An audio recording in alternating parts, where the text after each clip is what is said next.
This is the best strategy to get to round 100 on the Black Ops 3 Zombies map, Shadows of Evil in 2024. Works for me. Alright, to get started, we're going to talk about GobbleGums. If you have megas, I recommend Perkaholic, Cashback, Raindrops, Alchemical Antithesis, and Anywhere But Here. You obviously don't need to choose these. As long as you have Alchemical, you can really mix it up. For example, this game I actually ran a shopping free and an unquenchable so I could get Widow's Wine and open the map faster, and it helped me out. If you don't have megas, I recommend Anywhere But Here, Alchemical Antithesis, Firing on All Cylinders, Lucky Crit, and In Plain Sight. Those are the best classics in my opinion. Now if you don't have Perkaholic, I recommend Quick Revive, Juggernog, Stamina Up, and Speed Cola be your perks for this run. And before anything else, you have to make sure that you do not open the door to the Waterfront District. If you do, it's going to ruin your run and you'll have to start over. So starting off in the spawn room, there's a few things we're going to have to grab. You can do it in any way you'd want, but the quicker that you grab it, the better for the strategy. We need the Fumigator. You'll have to turn into the Beast and break this box that has the summoning key. You'll have to turn on Quick Revive, turn on Stamina Up, run over here to the crane that has the fountain pen, and then go up in the Neo's lair and open up the door that goes to Easy Street. Then you want to go ahead and grab that fountain pen, head up to Neo's lair with the summoning key, and start that ritual. Now you do want to make sure to be careful during these earlier rounds, and not necessarily because it's hard, but because the ghost guy's character barrier spawns before they do, so if you're not paying attention, you can get stuck on nothing and then just be downed. After the ritual is completed, grab the first worm and head over to the Footlight District. Once you're in the Footlight District, you want to become the Beast, hit the box for the sword, you want to grapple up here, you want to hit the power for the stairs, and whatever perk is up here, mine happens to be Jug.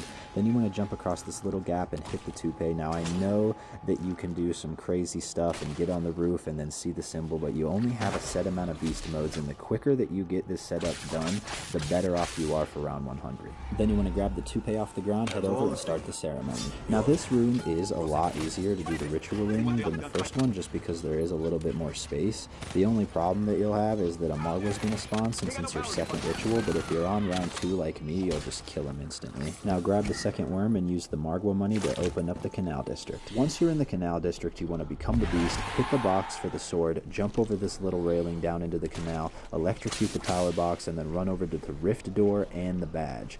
Then you're going to want to use your grapple ability to jump up into the ceremony room, running down the stairs and activating the power box that opens up the stairs. Then go down to the canal, grab the badge, head back up to the ceremony room, and start the ceremony. Now this room is a little trickier just because the stairway and the upstairs is very narrow, so you can get caught easily. I would recommend staying downstairs until the ceremony's over. Now grab the third worm and then head over to the train, because we're going to have to be using the train to head to the Waterfront District. I also use the train during this time to find all 3 of the symbols real quick. That way I can do the sword later.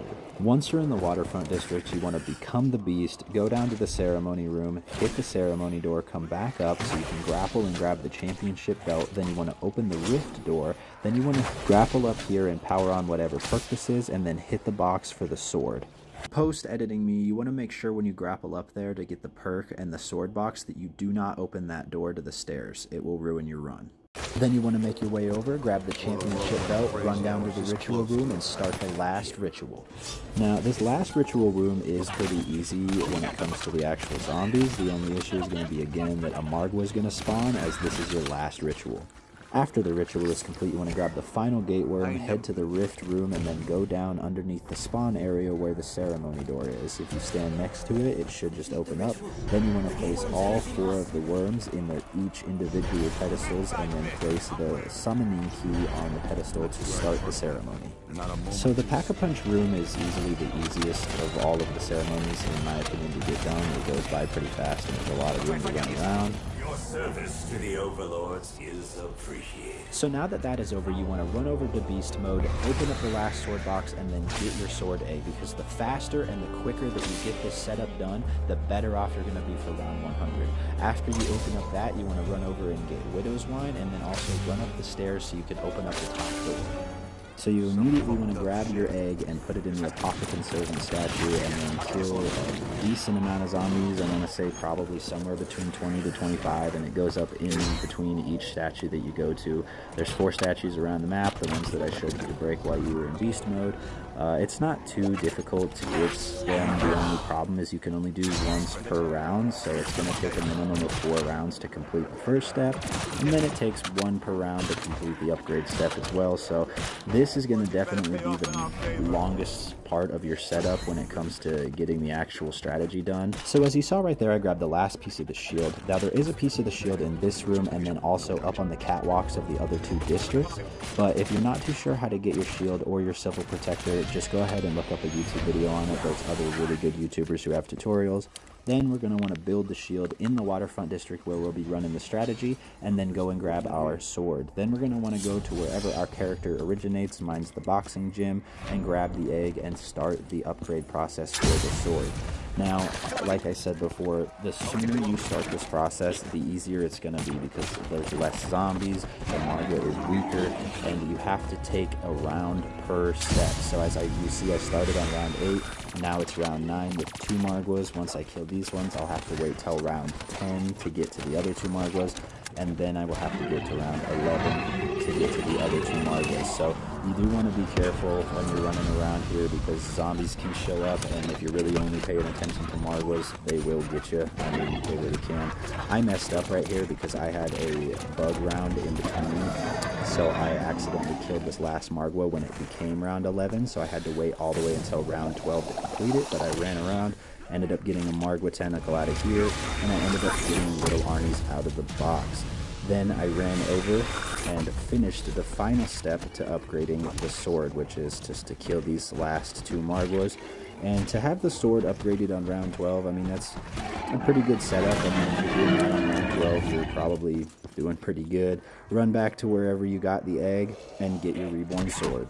So after you have the reborn sword, you're going to want to make your way over and activate your civil protector, and then you're going to be waiting for 2 things. One is to get your little armies upgraded to get enough kills with them to allow them to be upgraded, and to get the apothicon servant. I was lucky enough about 2 rounds later to actually get the xenomatter and get the apothicon servant.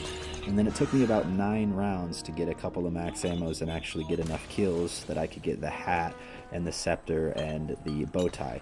So the reason why you want to upgrade your little arnies is because on round 80, round 90, little arnies, they die pretty quickly, and you're using your little arnies to kill the margua. That is all they are for. I guess if you're in a bad situation and you need to get out in emergency, you can use a little arnie, but they're mainly for the marguas. Lastly, you're going to want to make sure you buy the Kuda off the wall and then pack-a-punch it to blast furnace. That is the best alternative ammo type for this strategy, as it takes out entire hordes, and that's the point. But other than that, if you've done it this far, you have completed the strategy setup. So now we're going to head down to the waterfront district, which is where we will spend the remainder of the game. So lastly, the chain trap works up until round 44 on zombies and up to round 100 on the meatballs, but you want to be careful after round 44 because it will hurt you, so it limits your area to run around, and the zombies are still allowed through. So the main strategy is basically to run a train between this spawn to your left and the closed door to your right, using your sword for primarily absolutely everything, and your apothicon servant to recharge it and also have for emergencies.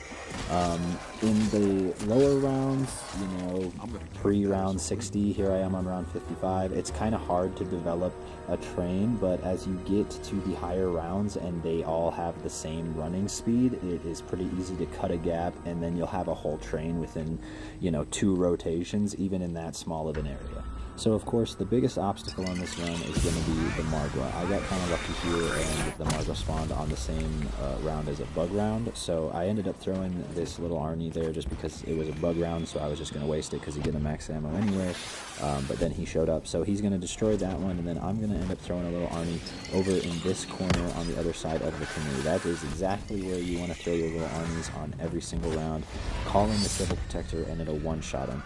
Now you want to start getting in the rhythm of when he's going to show up. It's typically every 5 rounds. So here I am on round 74. I kind of figured he was going to show up, but he didn't on 73. I threw it right where you're supposed to, called in the Silver Protector, and it instantly takes care of them. You have absolutely no worries, no issues with the margua, and I actually got lucky on this one to ended up spawning a max ammo, which is pretty big on round 74.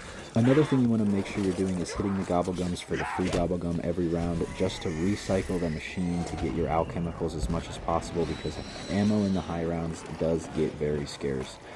But here in the strategy, as you can see, I am just running around, and after 2 rotations there, I now have an entire horde. I pull out my blast furnace, hit him with the blast furnace, and it wipes the entire horde, charging my sword, which then I end up using.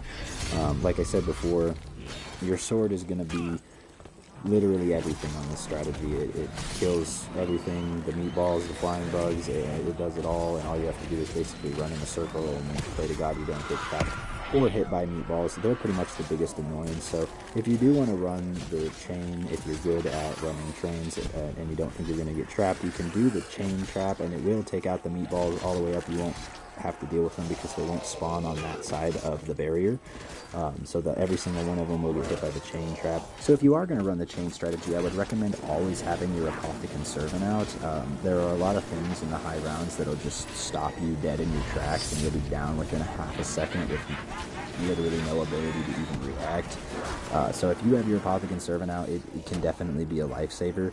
If you end up running out of ammo in your apothicon servant, like I did at the beginning of round 99, I had to go to the area right in front of where you get the swords and just basically run a train using blast furnace and the sword.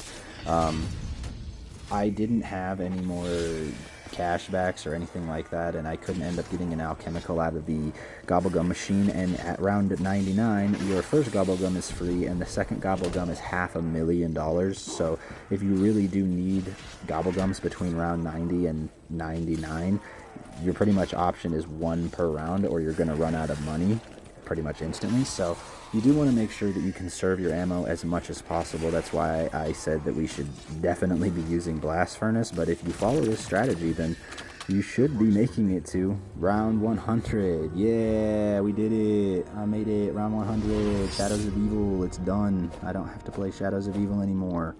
Yippee. I'm just kidding. I actually like Shadows of Evil as a map, but I am trying to get to round 100 on all 14 Call of Duty Black Ops 3 Zombies Chronicles maps. So if there's something that interests you, please like and subscribe, and I'll see you in the next video.